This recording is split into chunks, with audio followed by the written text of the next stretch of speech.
privilège, c'est un grand honneur d'être ici avec vous. Amen. Amen. Et avant de commencer, d'aller dans la parole, je voudrais bénir Dieu pour la vie du prophète. C'est un père. Vous savez, nous sommes encore de jeunes serviteurs de Dieu. C'est des gens qui nous ont montré le chemin, qui ont tracé la voie devant nous. Des gens qu'on a vus, suivis, regardés de loin. Ils nous ont montré la voie. Amen. Amen. Et il fait partie des gens en Côte d'Ivoire qu'on peut citer avec, en étant tranquille, en sachant que c'est quelqu'un qui est bon, qui est bien. Amen.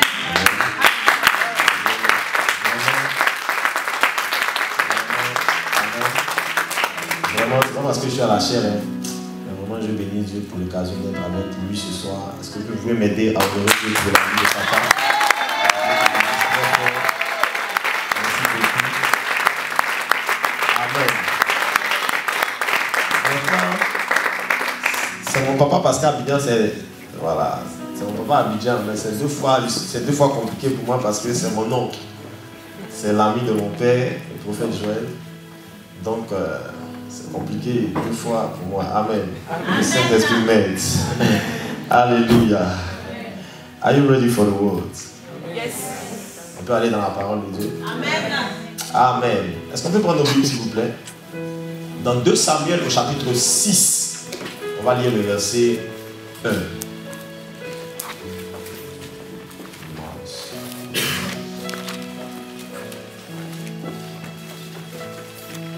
2 Samuel, on va lire à partir du verset 1. La lecture sera un tout petit peu longue. À partir du verset 1 de 2 Samuel au chapitre 6. La Bible dit ceci. David rassembla encore toute l'élite d'Israël au nombre de 30 000 hommes. Et David, avec tout le peuple qui était auprès de lui, se mit en marche devant Baal Juda pour faire monter de là l'arche de Dieu devant laquelle est invoqué le nom de l'Éternel des armées et qui réside entre les chérubins au-dessus de l'arche. Ils mirent donc sur une arche neuve, sur un char neuf, l'arche de Dieu et l'emportèrent de la maison d'Abinadab sur la colline. Uza et Achou, fils d'Abinadab, conduisirent le char neuf. Verset 4. Ils l'emportèrent donc de la maison d'Abinadab sur la colline. Uza marchait à côté de l'arche de Dieu. Achou allait devant l'arche. David et toute la maison d'Israël jouaient devant l'Éternel toutes sortes d'instruments de bois, de cyprès, de harpe, de luth, de tambourins, de sistres et de cymbales.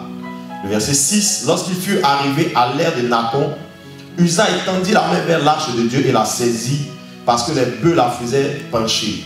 Verset 7. La colère de l'Éternel donc s'enflamma contre Uza et Dieu le frappa là sur place à cause de sa faute. Uza mourut là près de l'arche de Dieu. David fut irrité de ce que l'Éternel avait frappé Uza d'un tel châtiment et ce lieu donc a été appelé jusqu'à ce jour Péret Uza. David eut peur de l'Éternel dans ce jour-là et dit: comment l'arche de l'Éternel entrera-t-elle chez moi? Il ne voulut pas retirer l'arche de l'Éternel chez lui dans la cité de David et la fit conduire dans la maison de Obed-Édom. Tout le monde peut dire avec moi Obed-Édom. Et l'arche de l'Éternel resta 3 mois dans la maison d'Obed-Édom de Gath et l'Éternel bénit Obed-Édom et toute sa maison. On a presque fini. Le verset 12 dit: on vint dire au roi David: l'Éternel a béni la maison d'Obed-Édom et tout ce qui est à lui à cause de l'arche de Dieu. Et David se mit donc en route. Il fit monter l'arche de Dieu depuis la maison d'Obed-Édom jusqu'à la cité de David au milieu des réjouissances. Quand ceux qui portaient l'arche de l'Éternel fit 6 pas, on sacrifia un bœuf et un veau gras.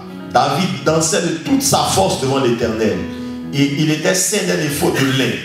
David et toute la maison d'Israël fit monter l'arche de l'Éternel avec des cris de joie et au son de la trompette. Dernier verset, verset 16. Comme l'arche de l'Éternel entrait dans la cité de David, Michal, femme de Saül, regardait par la fenêtre et voyant le roi David sauter et danser devant l'Éternel, le méprisa dans son cœur. Parole du Seigneur. Amen. Amen. J'ai lu pour ne pas connaître besoin de relire. Vous pouvez vous asseoir. Amen. Amen. Je voudrais vous parler ce soir sur le sujet que j'ai intitulé le prophète, le prophétique et la prophétie. Tu peux répéter avec moi le prophète, le prophétique et la prophétie. Répète une dernière fois avec plus de passion. Le prophète, le prophétique et la prophétie. Alléluia. Vous savez combien de fois est-ce que c'est difficile quand vous êtes dans la vie sans repère? Amen. Parfois, dans la vie, quand vous commencez quelque chose, une entreprise, une initiative, quand vous commencez le ministère, parfois vous ne savez pas ce qu'il faut faire de bien. Parfois, moi il m'est arrivé quand je commençais le ministère, j'ai commencé très jeune, très jeune. Et à l'époque où je commençais, il y avait moins de jeunes pasteurs qu'il y en a maintenant. Aujourd'hui, il y en a beaucoup. Beaucoup qui ont moins de 25 ans ou juste moins de 30 ans. Il y en a beaucoup aujourd'hui. À l'époque où je commençais à servir Dieu, j'avais à peine 15 ans et demi, 16 ans, quand j'ai commencé à tenir mes premières cellules de prière. Et j'ai commencé le ministère sans avoir de repères. On avait des pères spirituels, des pères dans la foi, mais on n'avait pas de repères. C'est-à-dire on n'avait pas de personnes qui étaient jeunes comme nous, à qui on pouvait s'identifier et savoir quel choix prendre, quelle décision prendre, où aller, comment faire, sur quoi baser ses choix. Est-ce que vous me comprenez un peu? Amen. Et c'était difficile parce que dans la vie, de façon logique, c'est difficile de prendre une décision quand on ne sait pas qui est passé par là avant nous. On est susceptible de se tromper facilement, on peut faire de mauvais choix, on peut aller dans le mauvais sens. Et à cette époque, j'ai compris un certain nombre de choses qui commencent à me servir et qui commencent à m'aider aujourd'hui. Suivez-moi bien, claque le doigt si tu es là. Aujourd'hui, par exemple, on a accès à Internet. Donc, beaucoup de gens qui commencent à prêcher l'évangile aujourd'hui ont écouté une tonne de messages. Est-ce que vous me suivez? Il suffit d'aller sur YouTube, il suffit d'aller sur Facebook, et puis tu entends, dans la même journée, tu peux condenser 10, 15 messages, et puis tu peux te remplir, tu sais de quoi parler aux gens. Mais à l'époque, nous, on n'avait pas tout ça. Et on se demandait comment est-ce qu'il faut faire le ministère. Il y avait un problème, ce n'était pas qu'il n'y avait personne devant, mais c'était que j'avais un problème avec la façon dont les choses se faisaient devant moi. J'étais convaincu que les choses devaient se faire différemment, mais je ne savais pas comment est-ce que les choses devaient se faire. Écoutez-moi bien, s'il vous plaît. Écoutez-moi bien, claque le doigt si tu es là. Ceux qui ont servi Dieu avant nous avaient une théologie un peu rigide. Ce n'était pas qu'ils étaient fausses. Ce n'était pas une fausse théologie, mais les choses étaient un peu rigides. Il ne faut pas faire les choses comme ça, il faut plutôt faire les choses. Et je n'épousais pas ça, mais je n'avais pas trouvé le modèle sur lequel je voulais faire ce que je veux faire. Et donc je savais ce que je ne voulais pas, mais je ne savais pas ce que je voulais exactement. Est-ce que vous êtes là? Amen. Et parfois vous êtes à un point dans la vie où vous savez exactement ce que vous ne pouvez pas vivre, vous ne voulez pas accepter de vivre, mais vous ne savez pas exactement ce que vous voulez accepter. Et j'étais dans ce dilemme, je ne savais pas exactement comment m'orienter, comment prêcher, comment organiser l'église si demain j'ai une église, comment structurer les choses, la façon dont les choses, frère, je viens d'Abidjan, je viens de loin. Regarde ton voisin, il vient de loin. Parfois on commence l'église avec un tam-tam, c'est avec... et je voyais comment les choses se faisaient. Je n'avais pas envie de faire les choses comme ça. Mais malheureusement, je n'avais aucun modèle, aucun repère, aucun point de référence à partir duquel j'allais décider de faire les choses différemment. Et je me suis rendu compte que dans la vie, il y a 4 types de personnes. Il y a ceux qui font les mauvaises choses sans savoir qu'ils font une mauvaise chose. Suis-moi très bien. Il y a ceux qui font les mauvais choix sans savoir que leurs choix sont mauvais. Très souvent, c'est parce qu'ils n'ont aucun repère, ils n'ont aucun point de référence, ils n'ont personne à qui se confier, personne à qui demander comment ça se passe. Très souvent, quand vous commencez quelque chose et que vous n'avez personne qui peut vous pousser, c'est pour ça qu'avoir un père dans la vie et dans la foi, c'est quelque chose d'incontournable. Dis-moi amen. Amen. Parce que parfois, vous pouvez vous retrouver au point de faire les mauvais choix sans savoir que vous êtes en train de faire les mauvais choix. Quand il y a quelqu'un derrière vous, quand il y a quelqu'un dans votre dos, il peut vous dire, s'il est passé par le même chemin, il peut vous dire, vous êtes en train de vous tromper, ce chemin n'est pas le bon. Mais il y a parfois dans la vie des gens qui font les mauvais choix et qui ne savent pas et qui n'ont personne pour leur dire que ce choix n'est pas le bon. Vous êtes là? Il y a deuxièmement ceux qui font les mauvais choix en étant conscients que leurs choix sont mauvais, mais qui persistent dans les mauvais choix. Par exemple, quand David est en train d'être élevé par Dieu et que Saül est déjà roi d'Israël, Saül décide délibérément de poursuivre David, qui pourtant a été choisi par Dieu. Saül savait pertinemment que ce qu'il faisait n'était pas bien, mais il était résolu à faire une chose qui pourtant n'est pas bien. Il y a ceux dans la vie qui font des choix, sachant que leurs choix ne sont pas bons. Frère, la Bible dit que quand tu commets le péché, même quand tu ne connais pas la Bible dit que ta conscience elle-même t'accuse. Parfois, tu es en train de faire une chose, tu sais qu'elle n'est pas bien, mais tu es dedans quand même. Tu es dedans. Tu persistes. Regarde ton voisin, dis-lui, tu es dedans, tu persistes. Parce que dans la vie, il y a ceux qui font les mauvaises choses. Suivez-moi bien. Je pose les fondements doucement. Il y a ceux qui font les mauvaises choses et qui savent très bien que ce qu'ils font est mauvais. Troisième chose dans la vie, il y a ceux qui font les bons choix, sans savoir que leurs choix sont bons. Amen. Et je me suis retrouvé à ce point-là quand j'ai commencé le ministère. Je ne savais pas ce que je voulais, mais je savais exactement ce que je ne voulais pas, mais je ne savais pas à quoi ressemblait ce que je voulais. Et j'ai pris un certain nombre de décisions quand j'étais jeune. Je me suis dit, même si je ne sais pas où je vais, même si je ne sais pas sur quelle base et sur quel point de référence je vais m'appuyer, j'ai au moins choisi de faire certaines choses de façon claire.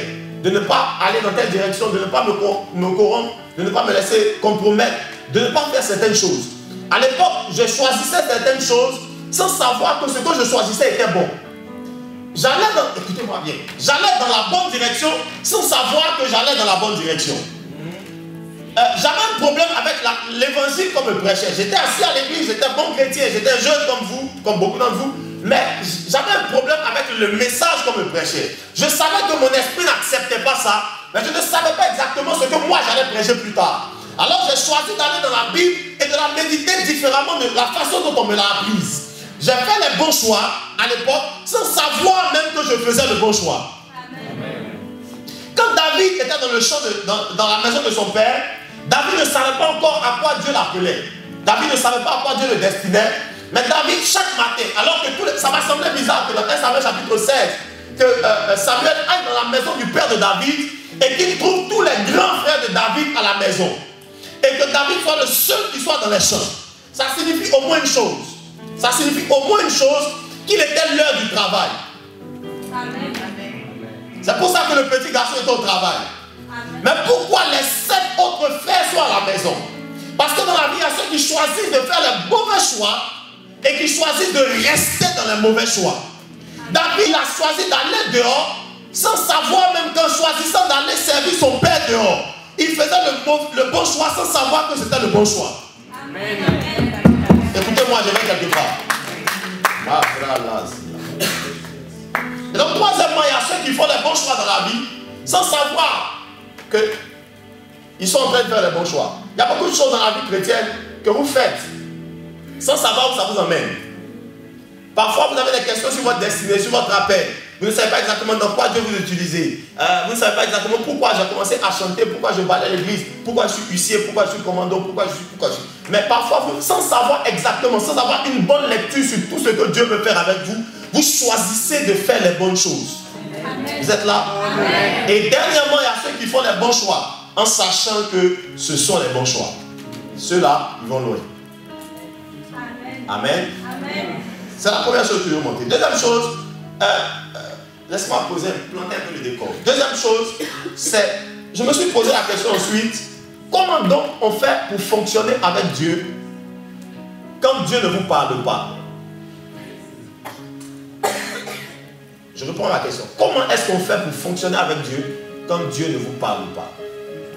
Parce que pour beaucoup d'entre vous, vous attendez des questions, des réponses à des questions, mais Dieu ne vous dit rien. Comment est-ce qu'on fait pour aller dans une direction ou dans une autre si Dieu ne montre pas le chemin? Comment est-ce qu'on peut fonctionner dans la vie chrétienne si Dieu n'active pas le prophétique?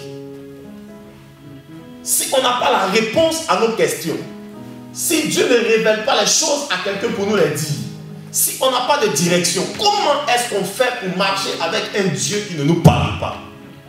Quand Adam est sorti du jardin, suivez-moi bien, quand Adam est sorti du jardin d'Éden, la Bible dit que Dieu va chasser Adam du jardin. Et vous allez voir que depuis le temps où Dieu a chassé Adam du jardin, il y a quelque chose, peut-être, il y a une chose à laquelle on ne peut pas faire forcément attention. C'est que Adam était dans le jardin, dans le règne de l'esprit. Suivez-moi bien. Le jardin, ce n'était pas juste un endroit géographique, c'était une atmosphère. C'était Dieu qui communique avec les hommes. Donc, dans la dimension du jardin d'Éden, Adam savait tout. C'est pour ça que Adam regarde un animal et lui donne le nom qui lui correspond. Qui a dit à Adam que l'éléphant était un éléphant? Qui a dit à... Est-ce que vous imaginez un peu de quoi je parle? La Bible dit que les animaux ont défilé devant lui. Ce n'est pas 2 animaux, ils n'étaient pas 10. Mais avec quel genre d'intelligence Adam donne un nom à chacun de ces animaux? Mon frère, si on fait passer 5 animaux devant toi, à un moment, le 10e, tu es déjà fatigué. Mais avec quelle capacité intellectuelle Adam fait ce qu'il a fait dans le jardin? Parce qu'en fait, dans la dimension du jardin d'Éden, Adam est dans le règne de la connaissance. Dans la présence de Dieu, on sait tout. Est-ce que vous êtes là? C'est pour ça que quand on monte en esprit, la Bible dit que Dieu peut nous révéler des choses sur toi que je sais sans savoir. Amen. Parce que dans la dimension de Dieu, Dieu sait tout. Amen. Et Adam était dans ce règne où toutes les informations étaient accessibles.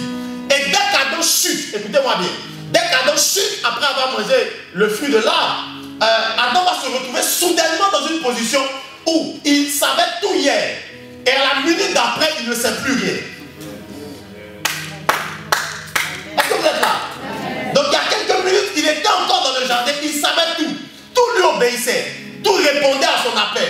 Tout répondait à l'autorité d'Adam.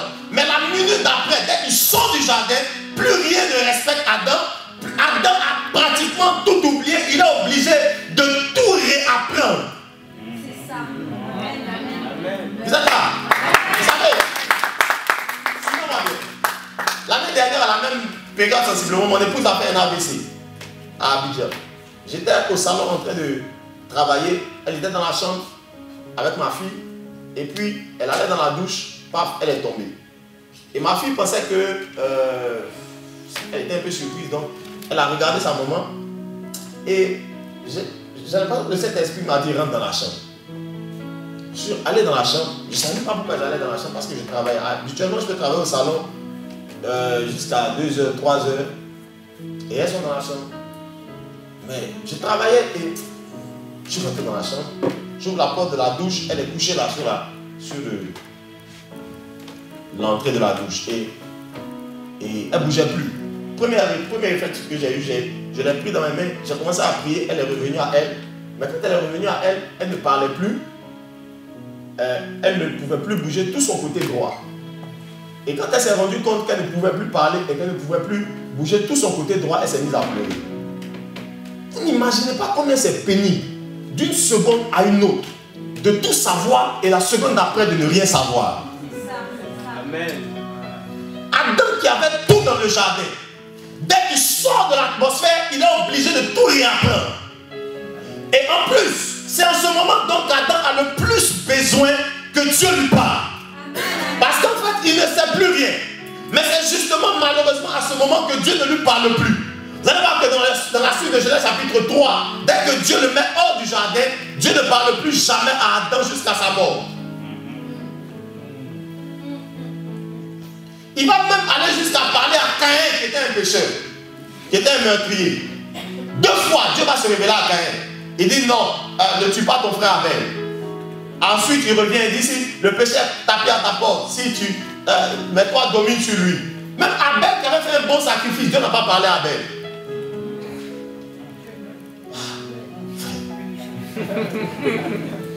Parfois j'ai envie de renverser ma Bible comme ça pour bien la relire. J'ai dit mais Dieu, il est bizarre. Donc Adam a attendu plus de 130 ans que Dieu lui parle encore. Amen. Comment donc on fonctionne, frère, quand Dieu ne parle plus? Comment on fait pour aller dans une direction, pour faire un choix? Comment on fait pour se marier? Comment on fait pour investir son argent? Comment on fait pour choisir son choix de carrière? Comment on fait pour s'engager dans le ministère? Si Dieu ne nous dit rien, amen. Je prie que Dieu te parle. Amen. Mets la main sur la tête, dis Seigneur, révèle-toi à moi. On dit ça avec plus de passion, dis Seigneur, révèle-toi à moi. Mais une autre chose est que Dieu nous parle, mais une deuxième chose, le troisième point sur lequel je bâtis, c'est une autre chose est que vous devez apprendre à savoir interpréter comme Dieu vous parle. Parce que très souvent, c'est le challenge de la vie chrétienne. Tu n'as pas forcément Nous, on opère dans une autre dispensation. On est dans la dispensation où Dieu parle à l'église. On a des prophètes, on a le Saint-Esprit, on a tout. Dieu nous parle. Mais parfois, le plus compliqué de notre époque, ce n'était pas le même challenge qu'Adam avait. Le plus compliqué pour nous aujourd'hui, c'est de pouvoir interpréter quand Dieu nous parle. Parce que laissez-moi vous dire quelque chose. La plupart du temps, on interprète ce que Dieu nous dit en fonction de ce qu'on attend, de ce qu'on est ou de ce qu'on sait. Amen. Je connais un pasteur qui en 1988, Dieu lui a révélé dans un songe, il a eu un songe où il a vu 3 grandes lettres dans le songe. Il a vu WWW. Le pasteur a une église à Londres, jusqu'aujourd'hui il vit. Et on est en 1988, il a vu WWW. Et le pasteur venait de commencer son ministère, donc il avait des projets d'expansion d'église. Quand il a vu WWW, il a interprété ça que Dieu voulait qu'il bâtisse, il ouvre une œuvre à Wembley, une autre à Watford et une 3e église à Wickham. Peut-être que c'était probable que Dieu est en train de lui montrer aujourd'hui ce qu'on appelle le World Wide Web. Mais il a interprété ce que Dieu lui a montré en songe en fonction de ses aspirations. Il voulait étendre son ministère. Alors, quand il voit l'image, il ne demande plus à Dieu l'interprétation. Il s'interprète ce qu'il voit en fonction de ses désirs. Très souvent, beaucoup d'entre nous, le problème, ce n'est pas que Dieu ait parlé ou pas. La difficulté, parfois, c'est qu'on interprète ce que Dieu nous dit en fonction de nos attentes. En fonction de notre background, de notre arrière-plan, de notre position, en fonction de nos manques, de nos besoins.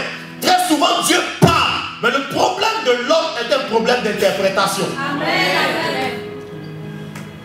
Amen. C'est pour ça que la Bible dit, suivez-moi bien, c'est pour ça que la Bible dit que la parole de Dieu vient séparer âme et esprit, moelle et jointure. Vous savez comment c'est proche? L'âme et l'esprit, la moelle et la jointure. La jointure sont les os. Donc, comment est-ce qu'on sépare la moelle de l'os? Comment c'est proche, frère? Écoutez-moi bien, très souvent, les choses de l'esprit, parfois dans nos églises, sont très souvent des choses de l'âme. Beaucoup de choses qu'on appelle spirituelles en réalité sont des choses émotionnelles. Ce sont des choses qui répondent à nos attentes, à nos aspirations, à nos besoins, à nos manques, à nos souffrances. On a beaucoup souffert, on a beaucoup eu ceci. Et quand on arrive à l'église, tu vois les gens pleurer. De cet esprit m'a touché. Non, en fait, tu as juste entendu un chant qui t'a consolé. Est-ce que vous comprenez bien? Amen.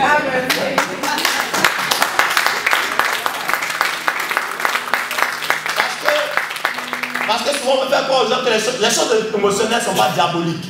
Ce qui est émotionnel n'est pas diabolique. Si tes émotions sont engagées, regardez comment on prie dans la chambre haute. Vous savez, vous pensez que quand la Bible dit que dans la chambre haute, il priait jusqu'à ce que... Il y a les émotions qui sont engagées dans la prière. Parce qu'on prie aussi avec notre cœur. C'est la différence entre nous et les liturgies catholiques. J'étais enfant de cœur à l'époque. On prie sans les émotions. Mais nous, on engage notre cœur, on dépose notre cœur sur l'autel. Donc, de prier avec les émotions, ce n'est pas méchant. Et si nos émotions sont touchées, ce n'est pas mauvais, ce n'est pas diabolique. Mais parfois, il faut arriver à faire la ligne de démarcation entre les choses de l'esprit et les choses de l'âme.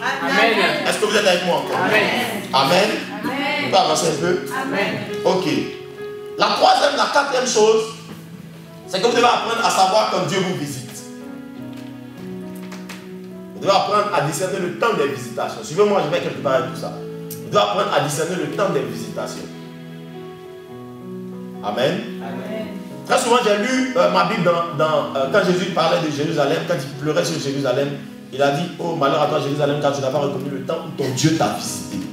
Je me suis dit, quand j'ai vu même l'histoire d'Israël en Égypte, je me suis dit, mais comment un peuple avec lequel Dieu a fendu la mer Rouge, Dieu a fait voir tous ces miracles, comment les gens peuvent être encore incrédules? Mais ne blâmez pas Israël, frères et sœurs. Parce que pour beaucoup d'entre vous, pour beaucoup d'entre nous, on n'arrive même pas à lire quand Dieu nous visite. On se rend compte quand il s'agit des autres, mais quand il s'agit de nous-mêmes, beaucoup d'entre nous n'ont pas discerné le temps des visitations divines à plusieurs saisons de votre vie.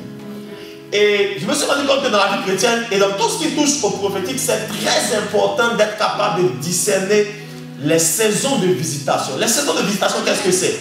C'est le temps où Dieu lui-même s'invite. Vous savez, contrairement à ce qu'on veut faire croire aux gens, Dieu ne vient pas à tout moment. Dieu ne parle pas tous les jours. Dieu n'est pas un Dieu bavard.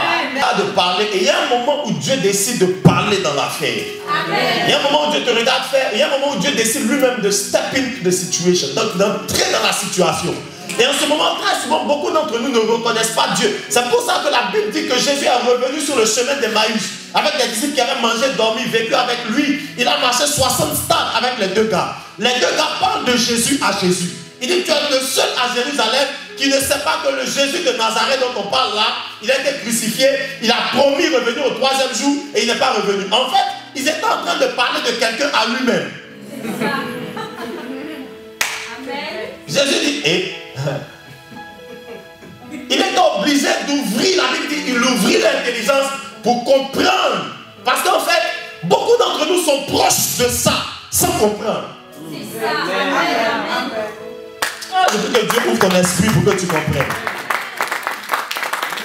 Combien ont été proches des réponses à leurs prières? Combien ont été proches des exaucements à leurs vœux? Combien ont été proches de ce qu'ils ont demandé à Dieu, mais leurs yeux n'ont pas été capables de voir que c'était Dieu qui entrait dans leur affaire. C'est ça, amen. Amen. Amen. Ah, tous la main sur la tête du Seigneur, donne-moi la capacité de voir. Quand tu me visites.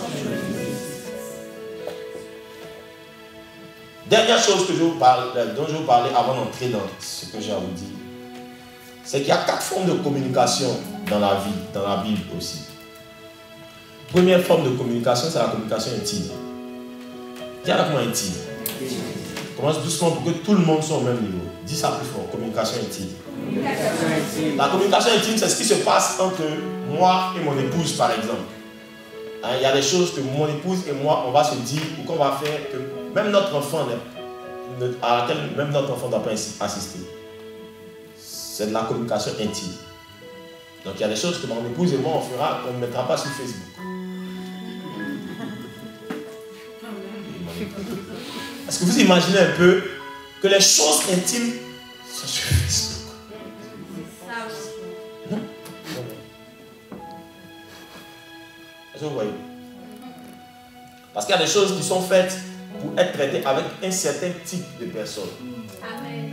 Et les autres ne doivent pas être au courant. C'est pour ça que vous allez voir dans le ministère de Jésus, il était très souvent, il avait 12 disciples, mais il était très souvent avec 3 d'entre eux. Pierre, Jacques et Jean. Quand Jésus doit faire de la communication intime, il retire Pierre, Jacques et Jean et il laisse les 9 autres au pied de la montagne. Dans Matthieu chapitre 17, par exemple, au lieu de la transfiguration, Jésus prend Pierre, Jacques et Jean. Ils sont témoins de voir, ils ont vu Jésus, ses cheveux sont devenus du feu, ses habits ont commencé à briller, Jésus se transfigure et il va même leur dire, ce que vous avez vu ici, ne le dites à personne jusqu'à ce que je sois ressuscité. Amen. Parce que frères et sœurs, dans le prophétique, il y a aussi des choses qu'on ne dit à personne. Jusqu'au jour où la bouche doit souffrir. Amen. Amen. Écoutez-moi bien, s'il vous plaît. Deuxième forme de communication, c'est la communication, je ne sais pas comment appeler ça, mais c'est la communication avec des proches. Donc, c'est où votre cercle de communication s'élargit. Ça veut dire qu'il y a des choses que vous pouvez dire à votre femme seulement. Il y a des choses que vous ne pouvez dire qu'à votre famille, par exemple. Vous devez vous marier, vous avez un projet de mariage, vous n'allez pas dans la rue pour dire, lui et moi, on veut se marier l'année prochaine. Vous commencez par dire ça à un cercle restreint de personnes. Il est informé que vous êtes 2 dans la communication intime, ça commence dans votre chambre, ça commence dans vos causeries intimes à 2. Est-ce qu'on se marie à telle date, on se marie à telle date? Quand vous vous accordez à 2, vous élargissez le cercle de gens avec qui vous partagez l'information. Vous êtes là, mais vous ne partagez pas aussitôt l'information avec des gens qui sont... Est-ce que vous comprenez? Vous rapprochez un tout petit peu, vous appelez la famille, les 2 familles, bon, on dirait qu'on peut se marier à telle date. Le cercle de la communication s'élargit. Est-ce que vous comprenez? Ensuite, quand le cercle s'élargit, au fur et à mesure, on va à un 3e niveau. Par exemple, quand je prends une décision avec mon épouse, on va ensuite le dire à nos responsables d'église. Les responsables vont le dire à l'assemblée et l'assemblée va le mettre en pratique. Vous êtes là? Donc, je ne prends pas une décision avec l'assemblée. Je la prends avec la personne qui est la plus intime à moi. On la partage à ceux qui sont intimes à nous. Et ensuite, on la répand à l'assemblée. Vous êtes là? Amen. Donc, écoutez-moi très bien, s'il vous plaît. Parce que le prophétique a 2 aspects. C'est de pouvoir entendre, mais c'est de pouvoir dire. Très souvent, on a beaucoup mis l'accent sur la capacité d'un homme ou d'une femme à entendre Dieu, mais on n'a pas suffisamment mis l'accent sur la capacité d'un homme à parler de la part de Dieu. Autant entendre Dieu s'apprend, parler de la part de Dieu s'apprend. Amen. Amen. Il y a une de mes filles qui est à Paris ici, qui est d'une famille musulmane. Elle est convertie au Seigneur. Et puis, il y a des problèmes avec ses parents, surtout avec sa maman. Et puis sa maman lui a envoyé un message dans lequel elle disait ma fille, je te supplie de te sauver de ces pasteurs.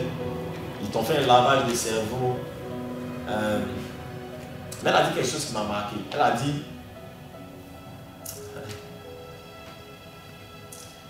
ça m'a un peu marqué, ça m'a un peu fait mal, mais bon. Elle m'a dit, ils vont finir par te dire que ta maman est sorcière. J'ai lu le message quand elle m'a envoyé, je me suis dit, pourquoi la maman réfléchit comme ça?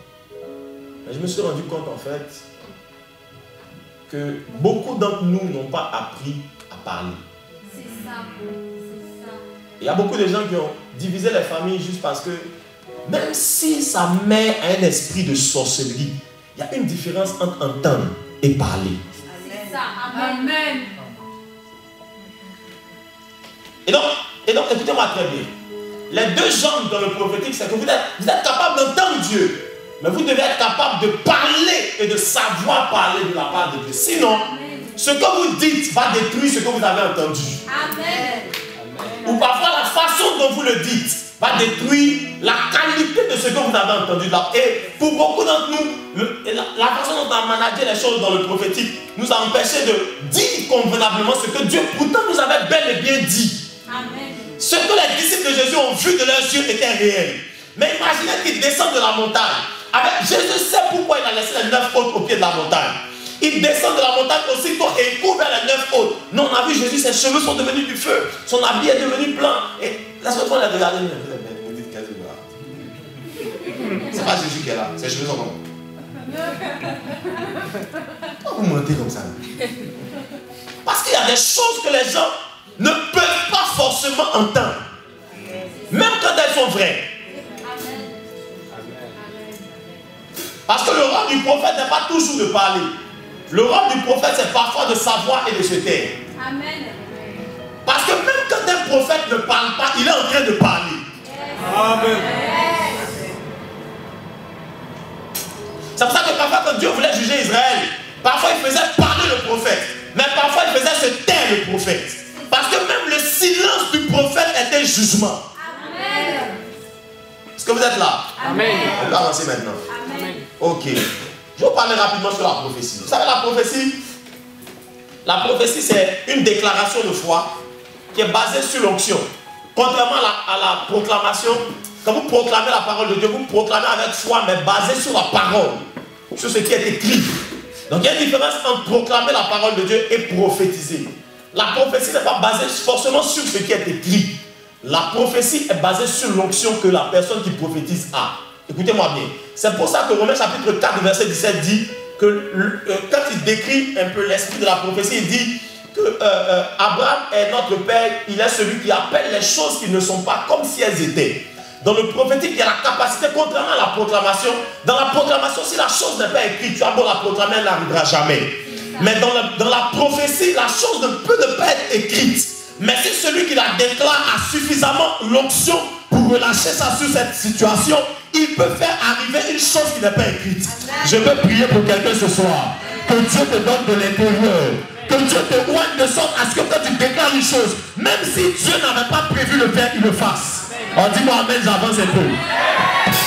Il y a donc une différence entre proclamer la parole de Dieu et prophétiser. Quand vous prophétisez, vous relâchez une déclaration de foi, mais qui est basée non pas sur ce qui est écrit seulement, mais qui est basée sur l'onction que Dieu a déposée sur vous. Vous êtes là? Amen. Vous êtes là? Amen. C'est pour ça que 1 Corinthiens chapitre 14 dit, vous pouvez tous prophétiser. Pourquoi? Parce que vous avez tous été point de l'esprit. On est dans la dispensation où le Saint-Esprit a été répandu sur tout le monde. Tout le monde a donc la capacité d'appeler à l'existence quelque chose qui n'existe pas. Je ne sais pas ce qui te manque, mais je suis venu te dire ce soir que Dieu a mis dans ton ventre et sur ta bouche la capacité d'appeler les événements à l'existence. Ce qui te manque peut arriver si tu prophétises. Regarde ton voisin, secoue-le bien, dis-lui frère, Dieu attend que tu parles. Parce que dans la prophétie, Dieu parfois est suspendu à la lèvre de celui qui a l'onction entre ses mains. Quand Dieu parfois ne peut pas faire une chose, il est en train parfois d'attendre que celui qui a été oint pour ça parle pour que la chose arrive.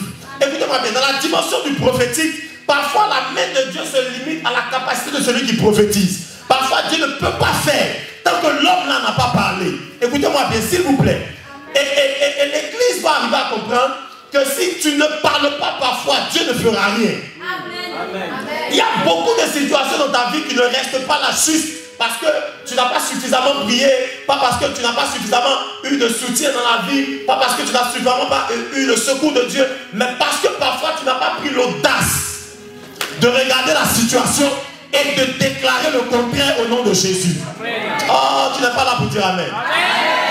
La prophétie donc n'est pas basée sur ce que tu vois. La prophétie se base sur ce que tu attends. La proclamation est basée sur ce que tu as lu. Mais la prophétie est basée sur tes attentes. C'est pour ça que quand Josué arrive à Jéricho, il peut regarder la muraille de Jéricho. Quand on lisait bien la Bible, Dieu avait juste promis à Josué qu'il allait prendre la ville.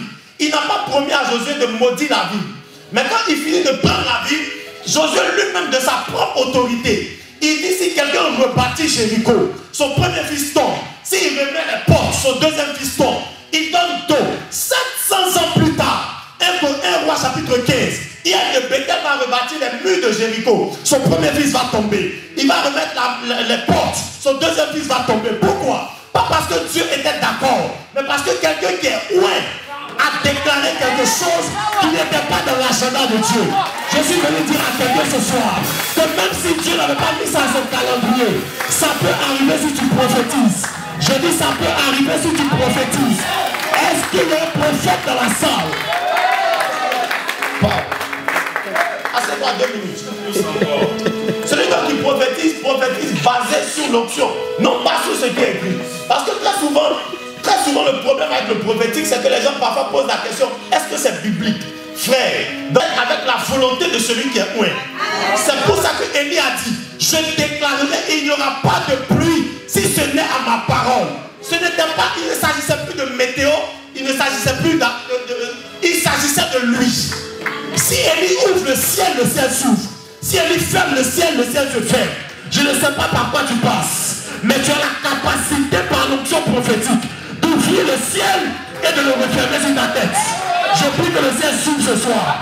Je ne sais pas la prophétie que tu transportes, mais je prie que le ciel s'ouvre ce soir. Dis-moi Amen, je dois pousser. Dis-moi Amen avec conviction. Celui donc qui prophétise basé sur l'onction, pas sur la parole de Dieu. Est-ce que vous êtes là?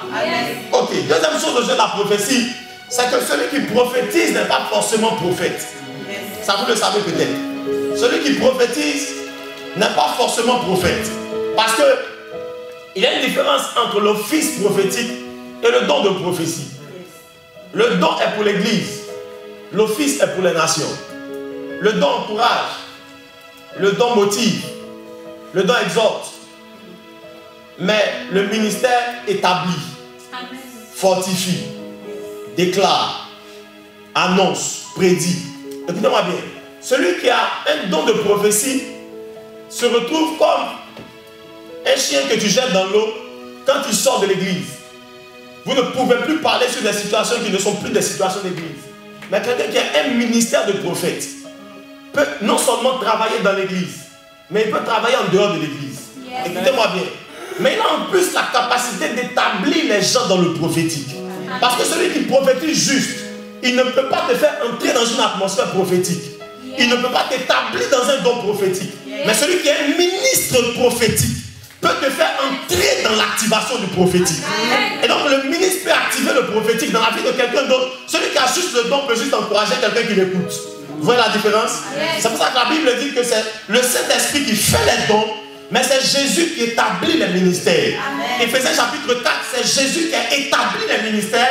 Mais dans 1 Corinthiens chapitre 12 et 14, c'est l'Esprit qui fait les dons. La différence est laquelle?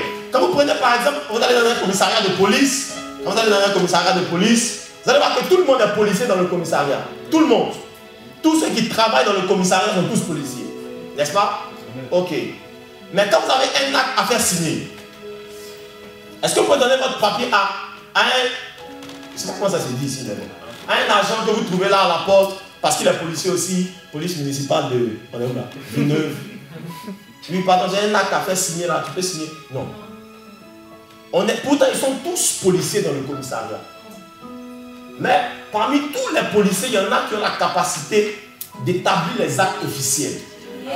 Est-ce que vous êtes là? Amen. C'est pour ça que la Bible dit tous sont-ils prophètes dans 1 Corinthiens 14. Quand il finit de parler des dons prophétiques dans 1 Corinthiens 12, dans 1 Corinthiens 14, il dit donc tous sont-ils prophètes. Là, il parle du ministère prophétique. Est-ce que tout le monde peut mettre le cachet sur les choses de Dieu? Yes. C'est ça. Amen. C'est pour ça que la différence entre le Saint-Esprit et Jésus, l'Esprit fait les dons. C'est pour ça que dans 1 Corinthiens 12, on dit vous pouvez tous prophétiser. C'est quand l'Esprit fait les dons. Mais quand on parle de ministère, là c'est Jésus qui établit les autorités. Amen. Il a la capacité de parler à la place du maître. Est-ce que vous êtes là? Amen. Ok, je pense que ça passe. Ça va, non? On peut avancer un peu. Amen. Comment? La troisième chose au sujet du prophétique, c'est que quand vous lisez la Bible dans Genèse chapitre 26, je commence doucement parce qu'à la fin, ce sera un peu terrible. Genèse chapitre 20, on peut lire ça ensemble s'il vous plaît, aidez-moi. Genèse chapitre 20, verset 7, il dit maintenant, rends la femme de cet homme, car il est prophète. Il priera pour toi et tu vivras. Si tu ne la rends pas, n'est-ce pas, sache que tu mourras, toi et tout ce qui t'appartient. Sache que tu... Genèse 20, verset 7. Sache que tu mourras, toi et tout ce qui t'appartient. Il dit maintenant au début du verset, maintenant rends la femme de cet homme, car il est prophète. Car il est prophète. Car il est prophète. C'est la première mention. Dans la Bible, il y a ce qu'on appelle la loi. Quand vous étudiez la Bible, il y a ce qu'on appelle la loi de la première mention. Ça veut dire que la première fois où un terme, ou une expression, ou un mot est utilisé dans la Bible, il est censé transporter son sens originel.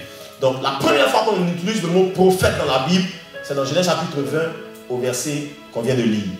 On parle d'Abraham. Abraham arrive à Guérar et quand il arrive là-bas, le roi va être amoureux de sa femme Sarah. Et quand il va vouloir prendre sa femme, Dieu va se révéler à ce monsieur. Il va lui dire, ne touche pas la femme de cet homme, car il est prophète. Car il est comment? Prophète. Ok. Là, ce qui m'a intrigué, c'est qu'on n'a jamais parlé de prophète avant. Écoutez-moi bien, s'il vous plaît. On n'a jamais utilisé l'expression prophète juste avant ça. Et pourtant, Abraham, on lit Abraham depuis Genèse chapitre 11. On connaît Abraham. Mais et donc de Genèse 11, Genèse 12, 13, 14, 15, 16, 17, 18, 19, avant qu'on arrive à 20, Abraham n'était-il pas prophète? Oui ou non?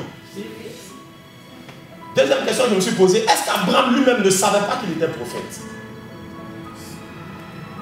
Écoutez-moi bien. Mais c'est dans Genèse chapitre 20 qu'on fait la première mention d'Abraham comme étant prophète.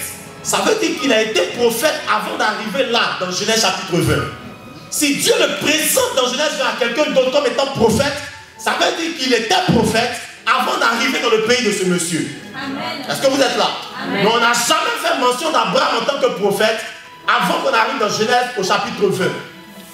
Vous êtes avec moi? Amen. Ça veut dire qu'Abraham tout ce temps a marché sachant qu'il transportait un manteau prophétique. Mais il n'a jamais fait mention du cas. Il a fallu que ce soit Dieu qui atteste le ministère prophétique d'Abraham ou l'office prophétique d'Abraham. Écoutez-moi bien. Parfois quand vous êtes prophète ou quand vous avez l'onction prophétique, ce que Dieu fait, c'est que Dieu vous justifie à votre place. Yes. Amen. Amen. Amen. C'est la première fois donc qu'on fait mention du ministère prophétique et on associe en même temps le prophète et la prière. On dit il est prophète, il priera pour toi. Il est prophète, il fera quoi? Il priera pour toi. Est-ce que vous êtes là? Amen. Est-ce que vous êtes bien là? Amen. Je vais vous épargner certains détails. Mais quand vous prenez la Bible, vous allez voir que quand un prophète relâche sa parole, il y a des choses que je vais vous éviter. Quand un prophète relâche la parole du prophète est attachée au ministère du prophète. C'est pour ça que Dieu lui dit ce que tu fais est grave. Mais comme ce monsieur est prophète, il pourra prier pour toi et malgré la faute de ce que tu es en train de commettre, on va laisser passer. Ça veut dire que quand le prophète parle, écoutez bien s'il vous plaît, quand le prophète parle, il a la capacité d'activer l'accord de Dieu avec lui. Vous êtes là? C'est pour ça qu'il y a des choses que Dieu ne veut pas faire sur terre. Mais quand un prophète a parlé sur terre, Dieu va le faire. Parce que le prophète peut activer l'accord de Dieu dans une situation. Si Dieu est fâché, si le prophète dit non, laisse tomber, je prie pour toi que Dieu te pardonne, le monsieur est pardonné. Vous êtes bien là? Je dis avec vous sur le sujet de la prophétie. Dis-moi la prophétie. La prophétie donc, c'est quand la bouche du prophète s'ouvre pour relâcher une parole. Écoutez-moi bien, là je vais vers la fin. C'est quand la bouche du prophète s'ouvre pour relâcher une parole. Et toutes les prophéties ont un jour de naissance. Toutes les prophéties ont une période de croissance. Et toutes les prophéties ont un jour d'accomplissement. Je répète, toutes les prophéties ont un jour de naissance. Toutes les prophéties ont une période de croissance. Toutes les prophéties ont un jour d'accomplissement. Le jour de naissance, on appelle ça l'obstétrie de la prophétie. Ça veut dire que c'est le jour où la prophétie sort du ventre de celui qui l'a relâché. Le jour de croissance, on appelle ça la pédiatrie de la prophétie. Ça veut dire que c'est le temps que la prophétie prend pour grandir dans le temps. Et en fait, il y a ce qu'on appelle la naissance de la prophétie. Ça veut dire qu'en fait, c'est le jour où ce qu'on a déclaré rencontre les faits. C'est pour ça que la Bible dit, et la parole est devenue chair. Ça veut dire qu'il y a longtemps qu'on a prophétisé. Mais il y a un jour où les faits ont rencontré la parole. Je suis venu te dire ce soir que même si on a prophétisé sur ta vie, je ne sais pas depuis 15 ans, 20 ans, 30 ans, je ne sais pas depuis combien de temps tu transportes une parole de Dieu. Mais toutes les prophéties qui viennent de Dieu naissent un jour dans la bouche de quelqu'un, grandissent dans le temps, et un jour la saison d'accomplissement arrive. La saison d'accomplissement de tes prophéties est sur le point d'arriver. Je ne suis pas venu juste comme un prédicateur. Je suis venu comme un signe pour t'annoncer que la saison d'accomplissement de ta prophétie est sur le point d'arriver. Je déclare sur la tête de quelqu'un que toutes les paroles qui ont été relâchées sur toi à ta naissance, avant ta naissance, avant que tu n'aies été formé dans le sein de ta mère, aucune de ces paroles ne tombera à terre. C'est la saison de l'accomplissement des prophéties.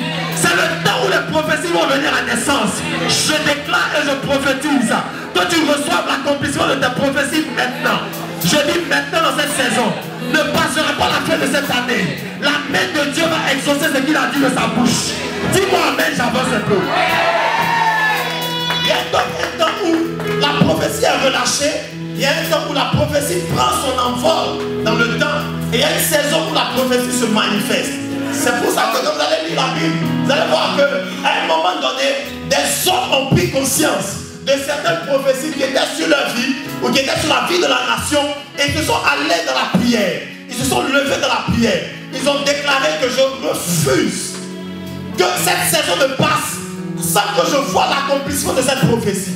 Je vais t'amener dans la Bible un tout petit peu, allons-y ensemble. Dans Genèse au chapitre 3 au verset 15, la Bible dit que Dieu va annoncer que la postérité de la femme va écraser la tête du serpent. Et la Bible dit que 4000 ans vont passer entre le jour où Dieu a relâché cette prophétie sur l'humanité et le jour où celui qui devait accomplir la prophétie allait venir au monde. Car là, au chapitre 4 au verset 4, la Bible dit que lorsque les temps furent accomplis, Dieu envoya son fils né d'une femme, né sous la loi. Ça veut dire que l'expression des temps furent accomplis signifie que Dieu a attendu que la prophétie naisse un jour dans la bouche de quelqu'un, que les années passent et que la prophétie grandisse et que le jour de manifestation de la prophétie arrive. 4000 ans plus tard, la parole que Dieu a relâchée dans le jardin d'Éden était arrivée en manifestation. Celui qui allait venir écraser la tête du serpent est arrivé. Et la Bible dit donc que quand Jésus est venu, il est mort à la croix. 4000 ans exactement, il a donné le pouvoir de marcher sur les serpents, les scorpions et sur toute la puissance de l'ennemi. J'annonce à quelqu'un ce soir, frère, tes ennemis sont sur tes pieds. Regarde ton voisin, dis la prophétie va s'accomplir. Dans Josué au chapitre 6, la Bible dit donc que Josué va prophétiser sur Jéricho en disant: celui qui va rebâtir les murs, son premier fils tombe, celui qui va rebâtir les portes, son deuxième fils tombe. Et roi au chapitre 15, Hier, le Bethel va rebâtir les murs 700 ans plus tard. Son deuxième fils va tomber. Dans Jérémie chapitre 25 au verset 12, Jérémie va prophétiser sur Israël que la captivité d'Israël à Babylone allait durer 70 ans. Et la Bible dit que dans Daniel au chapitre 9, le prophète Daniel était dans sa chambre. Et il prit connaissance des prophéties du prophète Jérémie alors qu'il lisait les livres. Il va donc se retirer dans la prière. Et il va réclamer l'accomplissement des prophéties que Jérémie avait prononcées sur Israël. Il dit, nous sommes à la 70e année. Je refuse que cette année passe sans que mes prophéties arrivent à accomplissement. La 70e année exactement, Israël est sorti de Babylone. Ils sont retournés dans leur pays. Et le roi a dû prendre un décret pour relâcher les enfants d'Israël et leur permettre de retourner chez eux. Je ne sais pas ce qui te retient ce soir. Je suis venu te dire que tes prophéties sont sur le point d'arriver à leur accomplissement. Je dis tes prophéties sont sur le point d'arriver à l'accomplissement. Dans Nombre chapitre 13, le verset 14, la Bible dit que Moïse a entendu Dieu lui dire que les gens qui sont en dessous de 20 ans et plus n'allaient pas entrer dans le territoire promis. Pourquoi? Parce que 12 espions sont entrés dans le pays et que 2 d'entre eux sont revenus avec un rapport différent des 10 autres. Il y a 10 parmi eux qui ont dit le pays est habité par des géants. On ne peut pas entrer dans ce pays. 2 parmi eux, Josué et Caleb, ont dit si l'Éternel a dit de sa bouche, nous allons posséder le pays. Et à la suite de ces choses, Dieu va donc dire à Moïse que tous ceux qui sont entrés en tant qu'espions à Canaan et tout le peuple à partir de 20 ans et au-dessus, ils n'entreront pas dans le territoire juste parce qu'ils ont été incrédules. Et la Bible m'enseigne qu'à partir de cette période où Dieu a relâché cette prophétie, 40 ans se sont écoulés avant que le peuple d'Israël n'entre à Canaan. Dis-moi 40 ans s'il te plaît.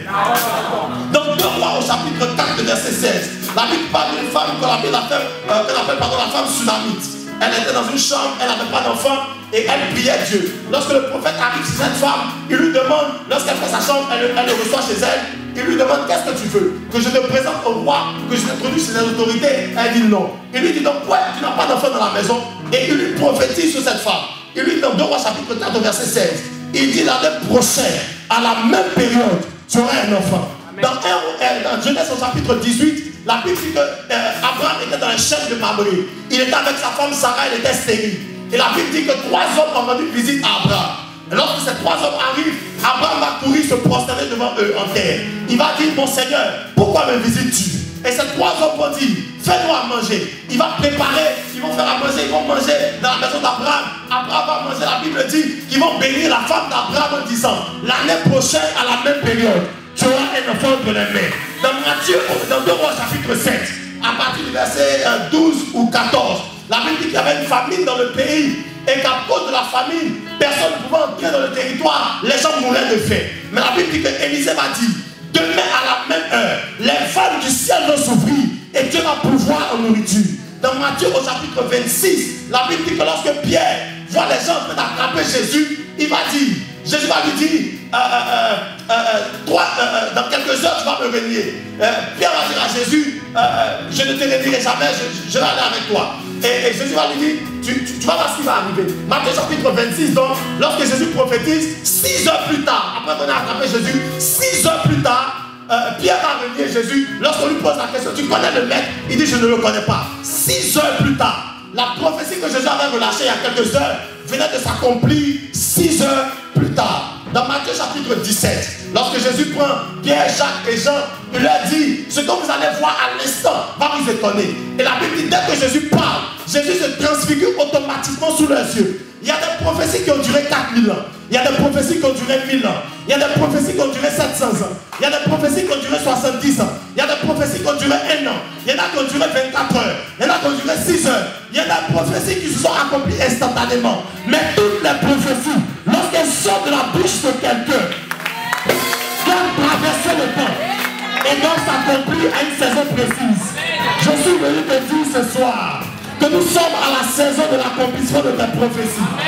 Que tu le veuilles ou non, je dis que tu le veuilles ou non, quelque chose de bon est sur le point de t'arriver. Regarde ton voisin, dis le voisin, c'est le temps où je vais récolter mes prophéties.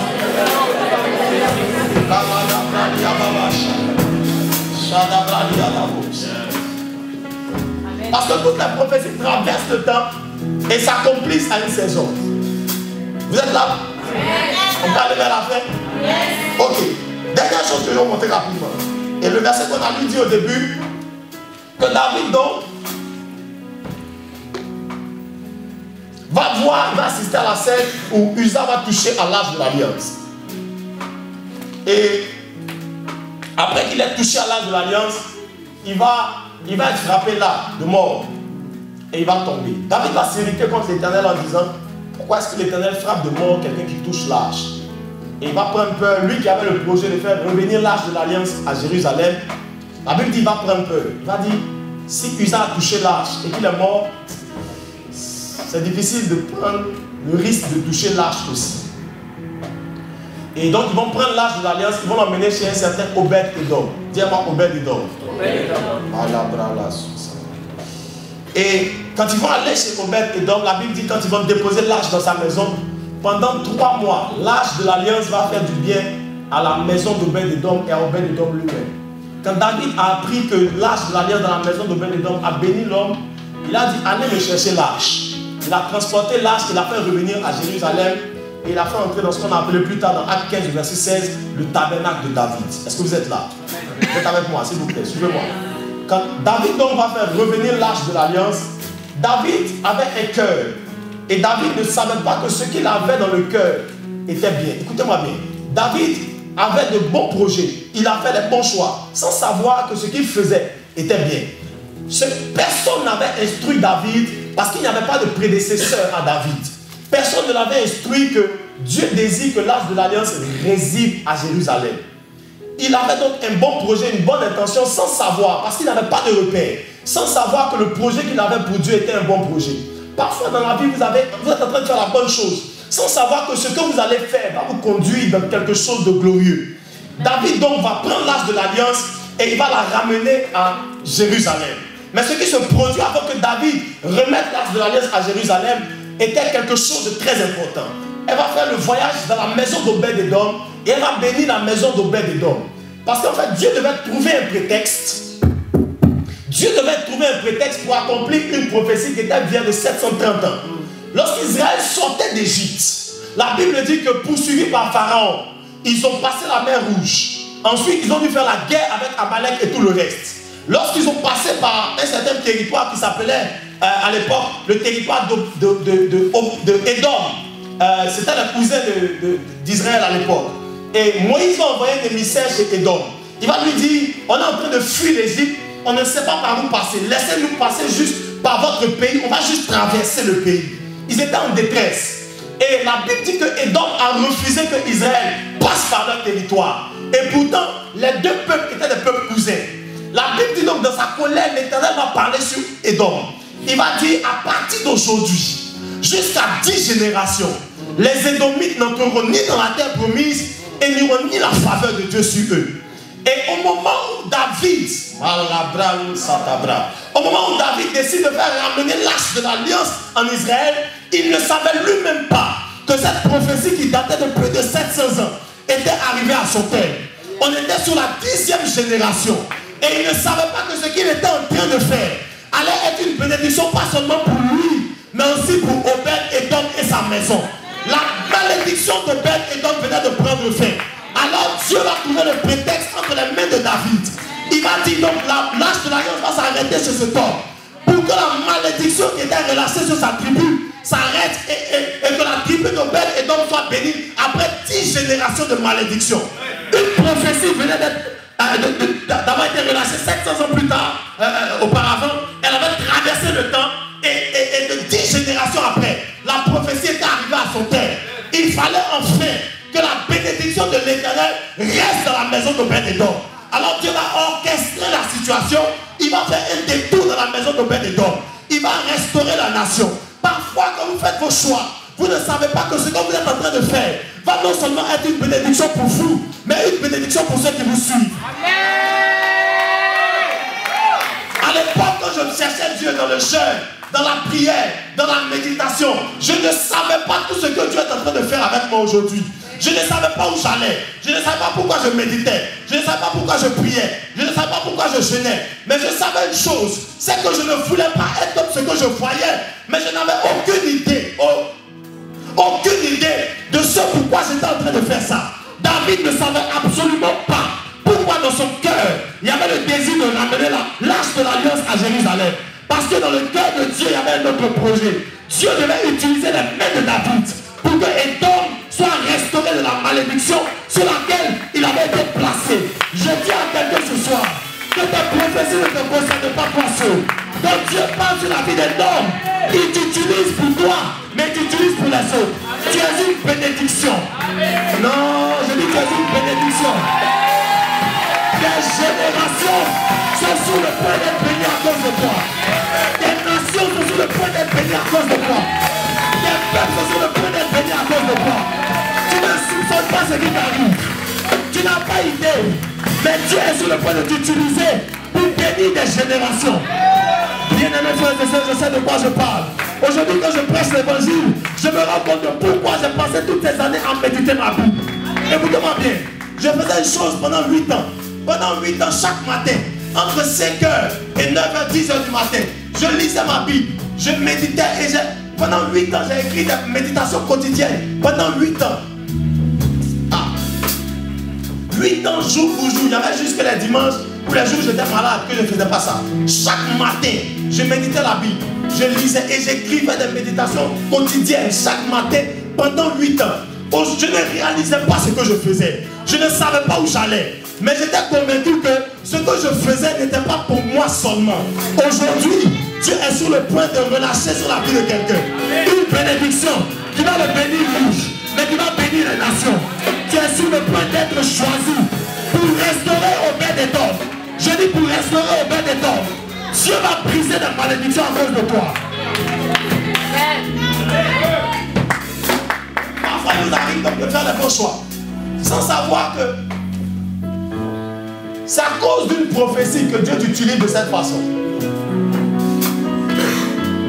Beaucoup d'entre nous jeûnent sans savoir pourquoi ils jeûnent. Parfois tu jeûnes en pensant que c'est pour toi que tu jeûnes. Pour tes problèmes de loyer, pour tes problèmes de maison, pour tes problèmes d'argent, de finances. Mais parfois tu ne sais pas que tu es en train de jeûner parce qu'il y a des prophéties qui sont sur le point d'être accomplies. La Bible dit que Dieu a dit au petit garçon Samuel, il dit aucune de tes paroles ne tombera à terre. Ça veut dire quelque chose. Aucune preuve d'accomplissement. Il y a des paroles que nos grands-parents ont prophétisées avant nous. Il y a des gens qui ont parlé avant que tu naisses. Il y a des choses qui ont été dites sur la France. Et ce qui vous arrive aujourd'hui n'est pas juste à cause de vous. C'est aussi à cause de ce que les gens ont dit avant vous. Et tout ce que vous vivez aujourd'hui, c'est parce que nous sommes arrivés au point de l'accomplissement d'une prophétie. Dieu va utiliser des hommes et des femmes dans cette nation pour accomplir les prophéties qui ont été relâchées. Vous savez, j'étais à Bruxelles la semaine dernière. Pendant que j'étais en train de prier chez mon frère, le prophète Romano, le Seigneur m'a ouvert les yeux et il m'a dit, il y a des missionnaires qui ont prophétisé sur la Belgique. Et tout ce que nous vivons aujourd'hui, elle n'est parfois juste pas à cause de nous, mais c'est parce qu'il y a des prophéties dans l'atmosphère. Vous savez qu'aucune prophétie ne meurt tant qu'elle n'a pas rencontré celui à partir duquel elle doit se réaliser. Il y a des prophéties dans l'atmosphère de cette vie qui sont sur le point d'être réalisées par tes mains. Dieu va utiliser tes mains pour accomplir des prophéties sur cette nation. Non, tu n'as pas dit amen. Je dis Dieu va utiliser tes mains.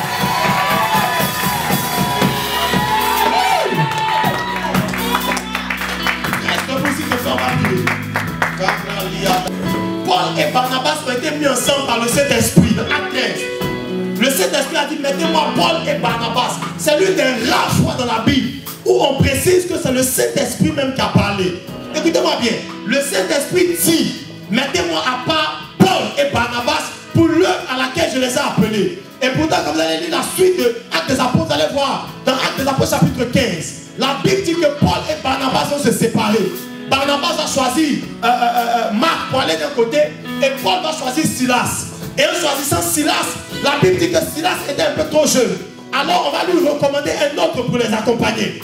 Et le jeune homme qu'on va leur recommander s'appelait Timothée. L'église d'Éphèse a dit, ce jeune garçon est un bon garçon. Il est bien à l'église, il sert bien, il est poli, il est respectueux. Mais on ne savait pas à cette époque que la grand-mère de Timothée avait prié pour que ce jeune garçon devienne quelqu'un. Alors Dieu va orchestrer les circonstances. Il va défaire Paul et Silas. préparer sous un faux prétexte. Il va mettre Barnabas d'un côté, Paul d'un côté, pour que Paul ait besoin d'un autre compagnon, pour que Timothée soit introduit dans le cercle de Paul. Je suis en train de dire à quelqu'un que tout ce que Dieu fait, il le fait à cause d'un prétexte prophétique. Il y a des prophéties sur ta tête. C'est la raison pour laquelle Dieu fait avec toi ce qu'il est en train de faire aujourd'hui. Est-ce que tu peux élever ta voix et commencer à prier en langue? Commence à parler par l'esprit. Les plans, il y a la babache.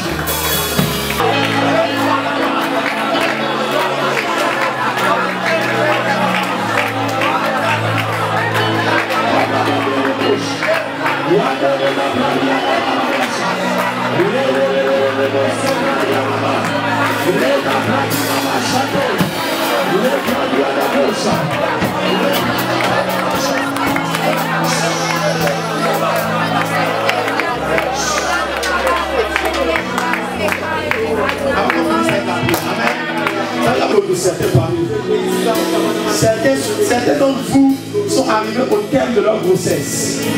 Dieu doit faire accoucher certains d'entre vous. Vous devez accoucher vos prophéties. Vous devez accoucher vos prophéties. Lève les deux mains s'il te plaît. Pendant que le mouvement de l'esprit se fait dans la salle, lève tes deux mains s'il te plaît. Nous sommes à une saison d'accomplissement de prophétie. Nous sommes à une saison d'accomplissement de prophétie. Dieu est sur le point de relâcher ce pourquoi il t'a amené ici. Dieu est sur le point de faire accoucher des hommes et des femmes. Brandi malada brandi abababasha. Leda brada bale brosa diabosa. Lede de brosa dalabra. Relâche l'onction prophétique dans cette salle. Je vous relâche l'onction prophétique dans cette salle. Relâche l'onction prophétique dans cette salle. Père, relâche l'onction prophétique dans cette salle. Nous nous attendons à toi. Nous nous attendons à toi. Nous nous attendons à toi. Déchire le ciel. Déchire le ciel.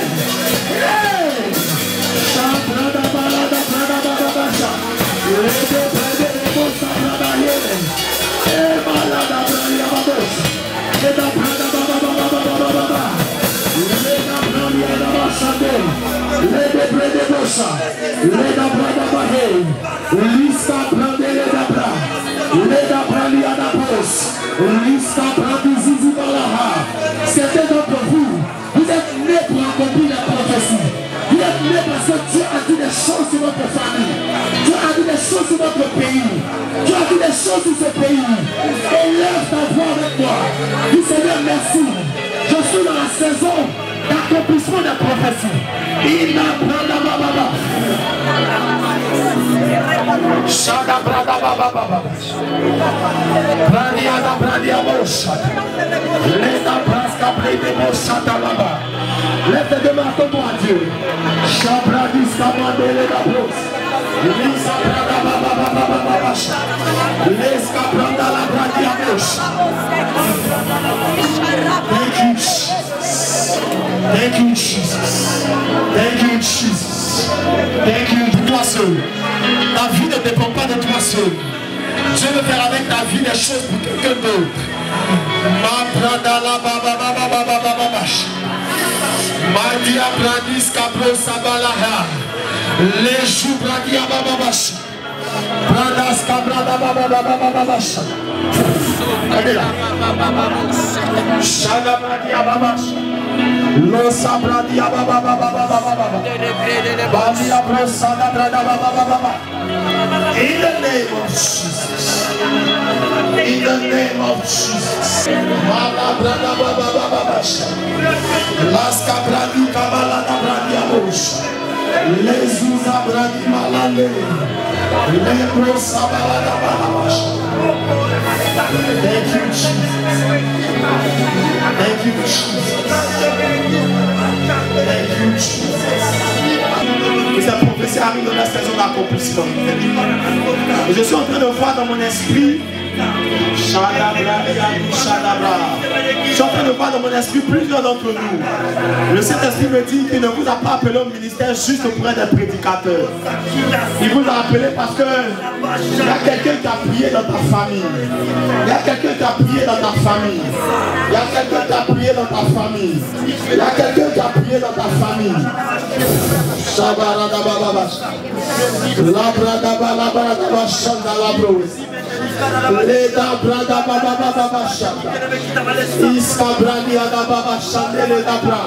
Dieu t'a pris à cause d'une prophétie. Tu as la réponse à une prophétie. Tu as la réponse à une prophétie.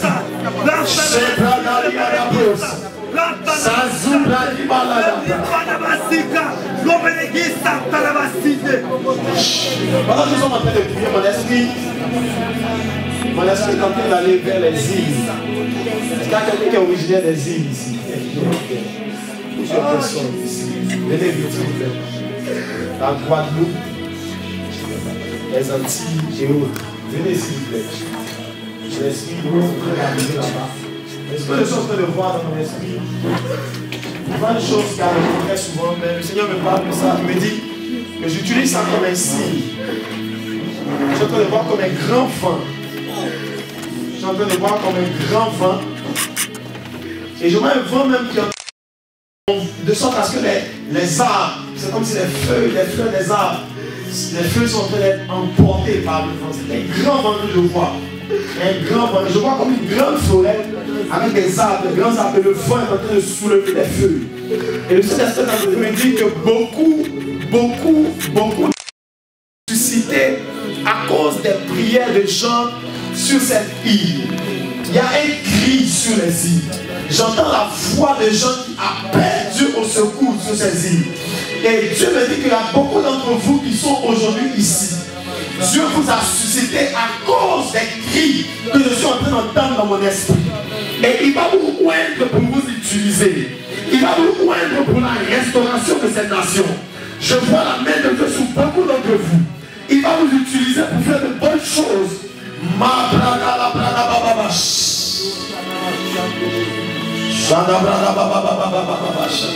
Et je vois beaucoup d'entre vous qui résistez avec l'appel que vous avez. Vous savez que Dieu vous appelle. Vous sentez que Dieu veut vous utiliser. Mais vous luttez avec la vie quotidienne, avec le travail, avec les obligations, avec la carrière, avec les projets personnels. Mais Dieu me dit que nous sommes en train d'entrer dans une saison d'accomplissement de prophétie. Il est sur le point de relâcher ce qu'il a dit sur cette... Ce jeune garçon a une grâce de Dieu sur sa vie qui est particulière. Yes. Dieu veut prendre ce jeune garçon pour faire de bonnes choses. S'il vous plaît, est-ce que vous pouvez appuyer pour moi?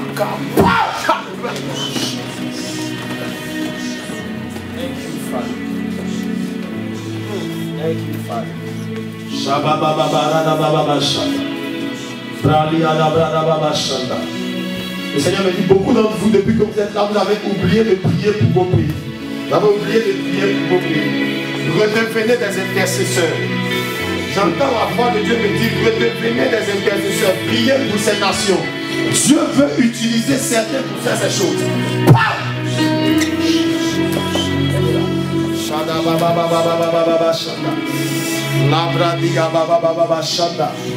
Est-ce que vos voix peuvent s'élever encore pour prier pour ces nations? Est-ce que vous pouvez m'aider pendant que je prie pour eux? Prions pour ces nations, prions pour les îles. Prions. Je laisse la voix sur tes nations.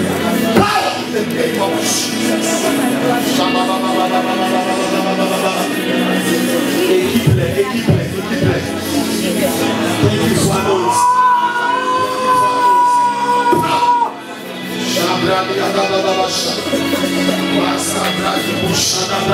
Est-ce que tu peux lever ta voix derrière?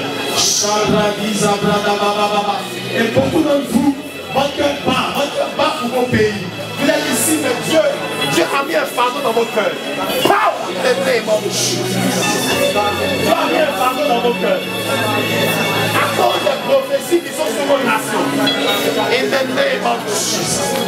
Et il me dit qu'il y aura de plus en plus de gens qui vont venir des îles. Ils vont donner leur vie à Jésus. De plus en plus.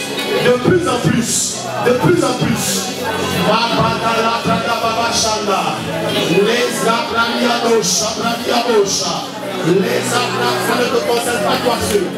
Dieu veut faire avec toi d'autres choses. Il ne veut pas juste travailler pour toi. Thank you, Father.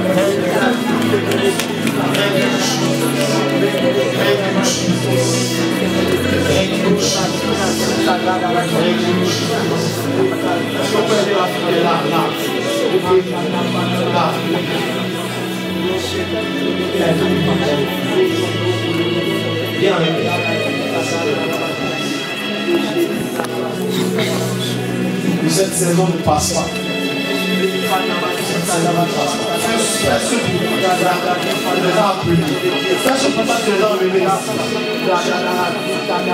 Cette église n'est qu'un prétexte. Dieu a un projet. Dieu a un projet. Dieu a un plan. Dieu a un calendrier qui dépasse l'église. Dieu a un agenda qui dépasse l'église. Et ta venue ici n'est qu'un prétexte. Dieu veut faire avec toi d'autres choses.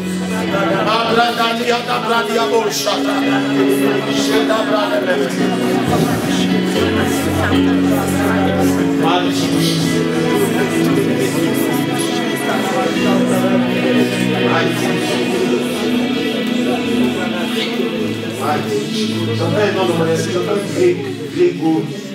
Est-ce que quelqu'un connaît un Grégory? Tu connais un Grégory? J'entends un nom, mais le nom de quelqu'un qui n'est pas ici. Tu connais Grégory? C'est qui? Ton cousin, il est où? Il est à Paris ici. J'entends Grégory, quoi?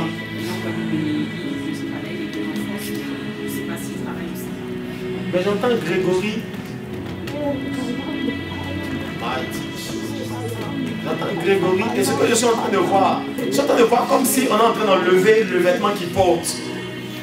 Est-ce que tu as des nouvelles de lui depuis un temps? Non, pas depuis. Tu vois comme si on enlève le vêtement qu'il porte et puis on est en train de lui porter un autre vêtement. J'entends Grégory. Je te vois comme quelqu'un que Dieu connaît, à qui Dieu fait attention. Tu es à l'église, elle est à l'église maintenant. Je peux prier pour toi.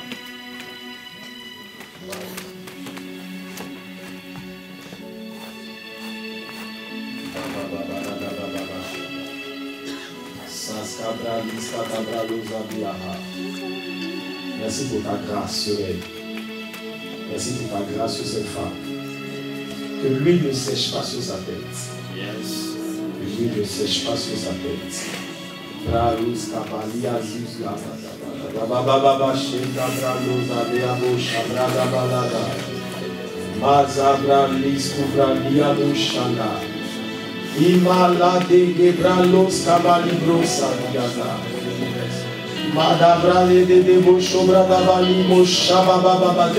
te voit, il voit tes combats. Il voit tes combats. Elle est comme une tortue qui donne sa carapace, mais en dessous, Dieu te dit qu'il voit en dessous. Il te connaît. Il te mascoubra d'abale majadabra. Et les bras l'eau. Et Dieu me dit que tout ce que tu traverses n'est qu'un prétexte. Il est sur le point. Manda brado sabada.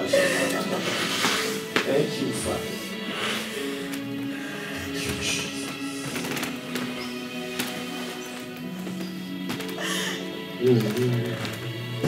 Joue autre chose, s'il te plaît.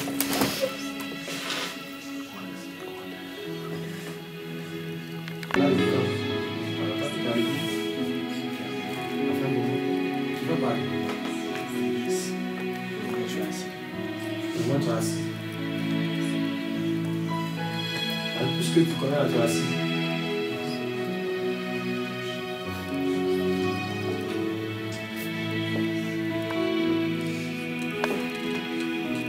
Ok.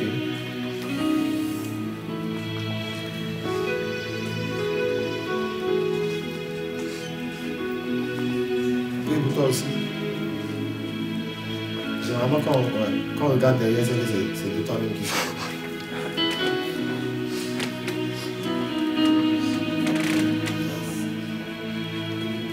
Tu n'es pas assis. dois te lever, tu es assis, mais tu dois te lever.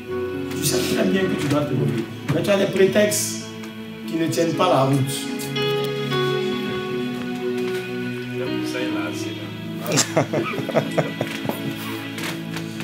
Des prétextes qui n'ont pas de sens, mais puis tu t'es assis avec les mains.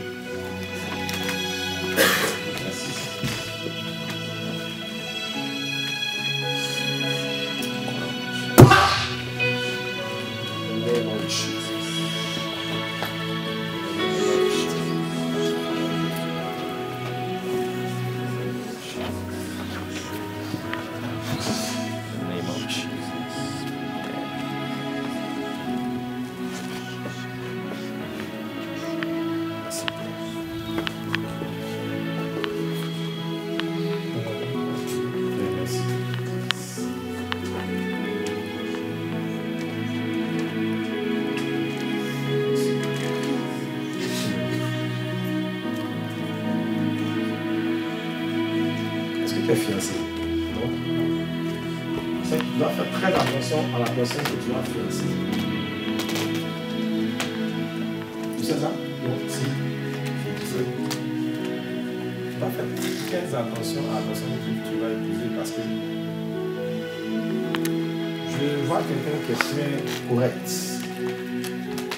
Tu es quelqu'un de très droit. Il y a des choses sur lesquelles on ne peut pas t'atteindre. Comme l'ennemi sait ne pas pouvoir t'atteindre sur certaines choses, il risque d'essayer de t'atteindre avec une mauvaise femme. Le problème avec une mauvaise femme, c'est qu'elle va te détruire doucement.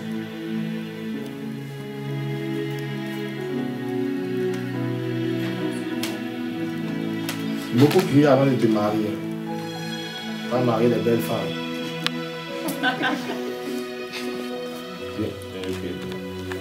Comment t'appelles? Le Saint-Esprit dit pas toi, Youssouf. D'accord. Merci Saint-Esprit. Que Dieu te donne la sagesse pour faire les bons choix. Que Dieu te donne de la sagesse pour faire les bons choix. Que Dieu te donne du discernement. Je refuse que tu te maries la nuit. La Bible dit que lorsque Jacob voulait épouser Rachel, de nuit, il a confondu à Léa.